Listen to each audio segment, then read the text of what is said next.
जय हिंद दोस्तों। आज के इस वीडियो में मैं आप सबसे बात करूंगा यूपी पुलिस कांस्टेबल के कट ऑफ के विषय में। जैसा कि आप सबको पता होगा, यूपी पुलिस कांस्टेबल के पांचों दिन का और 10 शिफ्ट का आंसर की जारी कर दिया गया है। और अब आपको यह पता चल गया होगा कि आपका जो एग्जाम हुआ है 10 शिफ्ट में, उसमें सबसे ज़्यादा हार्ड शिफ्ट कौन सा है, सबसे ज़्यादा इजी शिफ्ट कौन सा है। और इस वीडियो में मैं आपको जो एनालिसिस करूंगा वो अंकित सर के डाटा का एनालिसिस करूंगा, जिसमें कुल मिलाकर के 1,02,000 कैंडिडेट ने अपना डाटा दिया है। और 1,02,000 कैंडिडेट का जो डाटा होता है बहुत बड़ा डाटा होता है। इसमें आपको सब कुछ पता चल जाएगा कि आपकी कौन सी शिफ्ट सबसे ज़्यादा हार्ड है, कौन सी शिफ्ट आपकी इजी है, किस शिफ्ट को सबसे ज़्यादा नॉर्मलाइजेशन में फ़ायदा मिलेगा, और शिफ्ट वाइज आपका एवरेज स्कोर कितना बन रहा है। और उसके साथ साथ अगर आप देखेंगे तो शिफ्ट वाइज और कैटेगरी वाइज जो आपका एवरेज स्कोर है वो इसी के आसपास बन रहा है। तो क्या सच में आपका यूआर कैंडिडेट का कट ऑफ 150 के आसपास ही जाने वाला है, या इससे अधिक जा सकता है, या फिर इससे कम जा सकता है? आज के इस वीडियो में मैं कंप्लीट एनालिसिस करने वाला हूं, और मैं उम्मीद करता हूं कि आप सभी लोग इस वीडियो को लास्ट तक अवश्य देखेंगे। दोस्तों, यदि आपको यह वीडियो अच्छा लगे तो आप सभी लोग इस वीडियो को लाइक कर सकते हैं, अपने दोस्तों के साथ इस वीडियो को शेयर करना न भूलें। जैसा कि आप सबको पता होगा कि आपका एग्जाम 23 अगस्त को शुरू हुआ था और उसके बाद आपका एग्जाम 31 अगस्त को खत्म हुआ। कुल मिलाकर के 10 शिफ्ट में आपका एग्जाम कंडक्ट हुआ। और आपका जो पूरा एग्जाम कंडक्ट हुआ है, आपका जो पूरा एग्जाम चला है, इसमें 34 लाख लोगों ने अपना एग्जाम दिया है। बाकी सभी बच्चों ने अपना एग्जाम स्किप किया। लगभग 70 से 72% बच्चों ने अपना एग्जाम दिया है, बाकी सभी बच्चों ने अपना एग्जाम स्किप किया है। ये अखबार का एक डाटा है जिसमें बताया गया है कि आपका जो एग्जाम हुआ था 23, 24, 25, 30 और 31 अगस्त को, टोटल 10 पालियों में, और इसमें 34 लाख अभ्यर्थी शामिल थे। और जो टोटल बच्चों ने आवेदन किया था उनकी संख्या 48,17,471। और इस हिसाब से देखें तो लगभग 70% बच्चों ने अपना एग्जाम दिया है। यह आपका ऑफिशियल डाटा है, अखबार के माध्यम से बताया गया है। तो आप इसको देख सकते हैं और यहां से समझ सकते हैं कि आपका जो एग्जाम हुआ है उसमें कितने बच्चों ने एग्जाम दिया है। तो लगभग 34 लाख लोगों ने एग्जाम दिया है और लगभग 70% बच्चों ने एग्जाम दिया है, और बाकी 30% बच्चों ने अपना एग्जाम स्किप किया है। और उसके साथ साथ अगर हम देखें, अंकित सर के डाटा को एनालिसिस करें, तो वहां से आपको सब कुछ समझ में आ जाएगा। इस डाटा को अगर हम देखें तो इस डाटा को फिल किया है 1,02,000 कैंडिडेट ने। अब धीरे धीरे इसमें और भी छात्र अपना डाटा दे रहे हैं, और जैसे ही जितने भी छात्र अपना डाटा देंगे उस हिसाब से आपका जो यह स्कोर है ये घटता और बढ़ता रहेगा। जो एवरेज स्कोर है ये कम ज़्यादा हो सकता है, लेकिन अभी के हिसाब से देखें तो यही एक परफेक्ट उदाहरण है जिससे आपकी कट ऑफ की सटीक एनालिसिस की जा सकती है, जिससे आपका जो हार्ड शिफ्ट है, जो इजी शिफ्ट है, उसकी एनालिसिस की जा सकती है ना। तो इसको हम समझते हैं और समझने का प्रयास करते हैं कि आपका जो 10 शिफ्ट का एग्जाम हुआ है उसमें सबसे ज़्यादा हार्ड शिफ्ट कौन सा है और सबसे ज़्यादा इजी शिफ्ट कौन सा है। देखिए, सबसे पहले आपका जो एग्जाम हुआ था वो आपका 23 अगस्त को शुरू हुआ था, और 23 अगस्त के फर्स्ट शिफ्ट में जो आपका एवरेज स्कोर है वो आपका 188 है। यानी कि 23 शिफ्ट में जितने भी बच्चों ने एग्जाम दिया था और जितने बच्चों ने डाटा दिया है सर के पास 23 अगस्त वाले में, उन सभी बच्चों का जो एवरेज स्कोर है वो 188 के आसपास निकल के आया है। और उसके बाद जो आपका सेकंड शिफ्ट है उसमें एवरेज स्कोर 186 के आसपास निकल के आया है। उसके बाद 24 अगस्त का जो फर्स्ट शिफ्ट है इसमें एवरेज स्कोर 190, और 24 अगस्त का जो सेकंड शिफ्ट है इसमें एवरेज स्कोर 195 है। 25 अगस्त का फर्स्ट शिफ्ट में 189, सेकंड शिफ्ट में भी 189.18 है। उसके बाद 30 अगस्त की फर्स्ट शिफ्ट में 194, और 30 अगस्त की सेकंड शिफ्ट में 186 आपका एवरेज स्कोर है। और उसके बाद आपका 31 अगस्त का फर्स्ट शिफ्ट में एवरेज स्कोर 192, और सेकंड शिफ्ट में एवरेज स्कोर 192.62 है। यह आपका अभी तक का पूरा डाटा है जो 1 लाख बच्चों ने इसमें अपना डाटा दिया है, और ये आपका मेल कैंडिडेट का डाटा रहा है। और अब बात करते हैं फीमेल कैंडिडेट के डाटा के विषय में। अगर फीमेल कैंडिडेट की बात करें तो इसमें 23 अगस्त की फर्स्ट शिफ्ट में जो आपका फीमेल कैंडिडेट का एवरेज स्कोर है वो आपका 170.54 है। सेकंड शिफ्ट में 168.19 है। 24 की फर्स्ट शिफ्ट में 172.78 है, और सेकंड शिफ्ट में 178.98 है। 25 की फर्स्ट शिफ्ट में एवरेज स्कोर 173.58 है, और सेकंड शिफ्ट में 170.54 है। 30 अगस्त की फर्स्ट शिफ्ट में 177.48, और उसके बाद सेकंड शिफ्ट में 171.98, और उसके बाद जो आपका एग्जाम लास्ट हुआ था 31 अगस्त को, उसमें फर्स्ट शिफ्ट में 176 और सेकंड शिफ्ट में भी 176। ये आपका एवरेज स्कोर है। अगर हम इसको देखें तो सबसे ज़्यादा एवरेज स्कोर जो बन रहा है वो आपका बन रहा है 24 अगस्त की सेकंड शिफ्ट में। इसमें जो आपका एवरेज स्कोर है वो आपका 195 है। और सबसे कम जो आपका एवरेज स्कोर बन रहा है वो आपका है 23 की फर्स्ट शिफ्ट में, जिसमें आपका बच्चों का एवरेज स्कोर 188 है, और सेकंड शिफ्ट में उससे भी कम है जो आपका 186 है। ठीक है, सेकंड शिफ्ट में 186 एवरेज स्कोर है। तो इससे ये पता चलता है कि जो 23 की सेकंड शिफ्ट है ये आपकी हार्ड शिफ्ट है।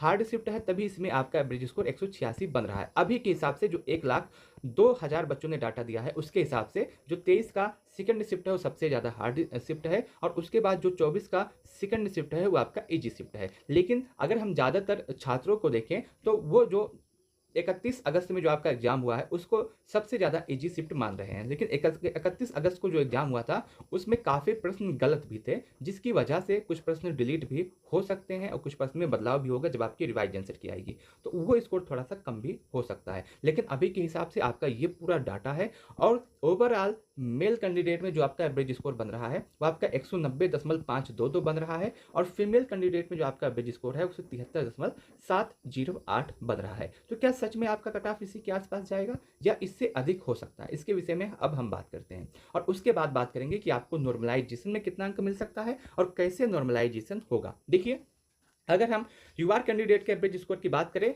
तो इसमें आपका 194.92 है एवरेज स्कोर। ईडब्ल्यूएस के लिए मेल कैंडिडेट में जो एवरेज स्कोर है 195, ओबीसी के लिए 192.58, एससी के लिए 181, एसटी के लिए 163, ये आपका एवरेज स्कोर अभी तक बन रहा है। और फीमेल कैंडिडेट के लिए यूआर में जो आपका एवरेज स्कोर है वो आपका 175.16, ईडब्ल्यूएस के लिए 178.74, ओबीसी के लिए 176.24 और एससी के लिए 162.98 और एसटी के लिए 143.15, ये आपका फीमेल कैंडिडेट में एवरेज स्कोर है।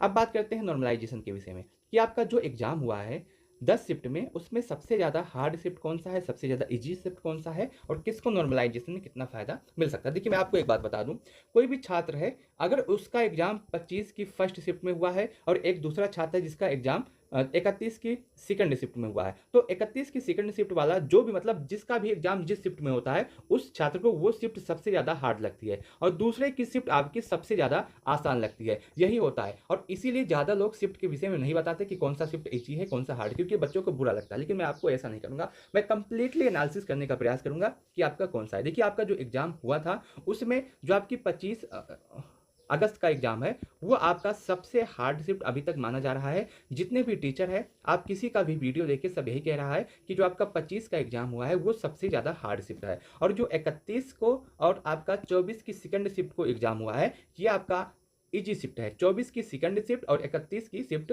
ये आपका दोनों आपका इजी है। और उसके साथ साथ अगर हम देखें तो आपका जो 23 वाला बच्चा था उसके लिए भी पेपर नया था, पहली बार पेपर आया था, पेपर की उतनी सही जानकारी नहीं थी कि कितना अटेम्प्ट करना है, कितना छोड़ना है, कितना स्किप करना है, कितना करके आना है। क्योंकि आपने देखा होगा जब आपका एग्जाम नहीं हो रहा था, एग्जाम शुरू नहीं हुआ था, तो उस समय यह अनुमान लगाया जा रहा था कि आपका जो स्कोर है 210 जाएगा, 220 जाएगा, 225 कट ऑफ जाएगा, इससे कम कट ऑफ जा नहीं सकता। लेकिन जब पेपर का लेवल देखा गया तो उसमें आपका स्कोर नीचे आ गया, और अभी के समय आप देखिए तो कोई नहीं कह रहा कि आपका कट ऑफ 200 से अधिक जाएगा। तो फर्स्ट शिफ्ट वाला बच्चा जो उसके पास प्रेशर था उसको 210 प्लस करना है किसी भी कीमत पे, और वो उसी के चक्कर में रहा, जिससे ज़्यादा अटेम्प्ट किया उसके ज़्यादा भी गलत हुए। यही दिक्कत रही है फर्स्ट शिफ्ट के बच्चों के साथ, है ना। तो आपके लिए अगर हम पूरा पेपर का लेवल देखें तो पेपर का जो लेवल है ये आपका हार्ड आया था। हार्ड इसलिए मैं आपको कह रहा हूं कि अगर पेपर के कंप्लीटली एनालिसिस करें पेपर कैसा रहा था उसके विषय में। देखिए, सबसे पहले हम बात करते हैं हिंदी के विषय में।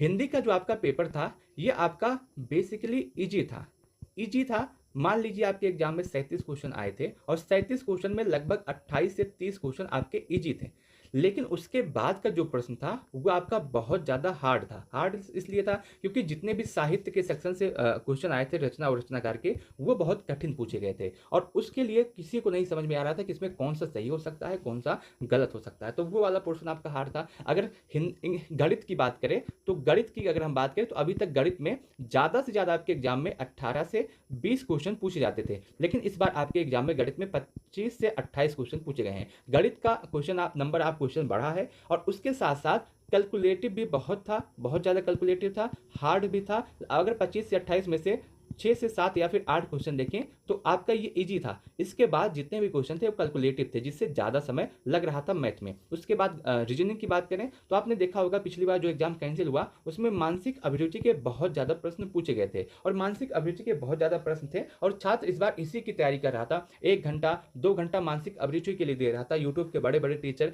मानसिक अभिरुचि के लिए अपना एक अलग से कोर्स लॉन्च किए थे, अलग से बुक लॉन्च किए थे, आप दोनों लीजिए, प्लस प्रैक्टिस सेट कराई जा रही थी। पूरा मानसिक अभिरुचि पे ही ध्यान दिया जा रहा था। और इस बार उससे प्रश्न ही नहीं आए, बच्चों के अच्छे सही भी होते थे।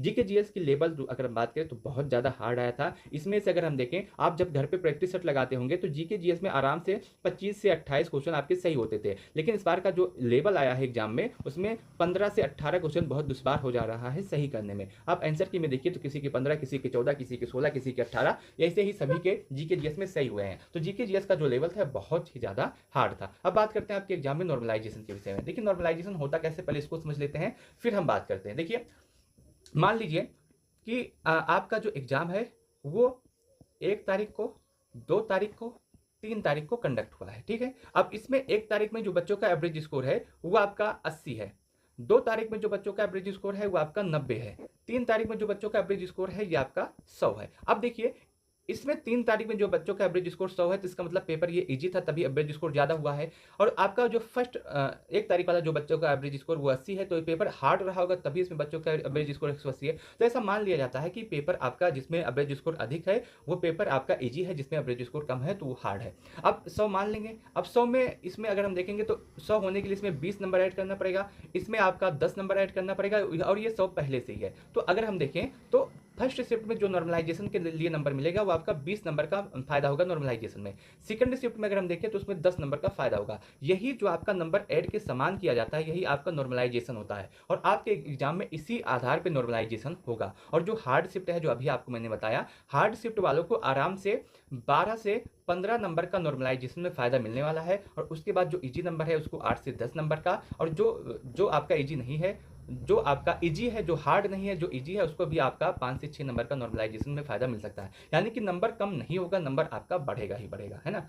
तो नंबर आपका बढ़ेगा तो नॉर्मलाइजेशन में अधिकतम आपका 12 से 15 नंबर का और कम से कम 5 से 6 नंबर का फायदा देखने के लिए आपको मिलेगा नॉर्मलाइजेशन में। अब बात करते हैं कट ऑफ के विषय में कि आपका ये जो पूरा एनालिसिस किया गया है उसके हिसाब से आपका सेफ स्कोर कितना रह सकता है, आपका कितना स्कोर हो तो आप अपने फिजिकल की तैयारी कर सकते हैं। सबसे पहले हम मेल कैंडिडेट की बात करते हैं। देखिए मेल कैंडिडेट के लिए जो कट ऑफ रहने वाला है, यूआर के लिए 190 से 195 के आसपास, ईडब्ल्यूएस के लिए 180 से 185 के आसपास, ओबीसी के लिए 180 से 185, क्योंकि ओबीसी और ईडब्ल्यूएस का कट ऑफ ज्यादातर सेम ही रहता है। कभी कभी ईडब्ल्यूएस का कट ऑफ 1 या 2 नंबर ज्यादा चला जाता है, कभी कभी ओबीसी का कट ऑफ 1 या 2 नंबर ज्यादा चला जाता है, बाकी ज्यादा अंतर नहीं होता है। और यदि आप एससी हैं और आंसर की के बाद आपका 165 से 170 स्कोर है तो आप सेफ है, और यदि आप एसटी हैं और आपका स्कोर 160 है तो आप सेफ है। ये आपका पूरा मेल कैंडिडेट का कट ऑफ है, और आंसर की के बाद यदि आपका इतना स्कोर बन रहा है तो आप सेफ है। बात करते हैं फीमेल कैंडिडेट की, तो यदि आप फीमेल हैं और आपका स्कोर यूआर में 180 से 185 है तो आप सेफ हैं। यदि आप ईडब्ल्यूएस हैं और आपका स्कोर 175 से 180 है तो आप सेफ हैं। यदि आप ओबीसी हैं और आपका स्कोर 175 से 180 के आसपास है तो आप सेफ हैं।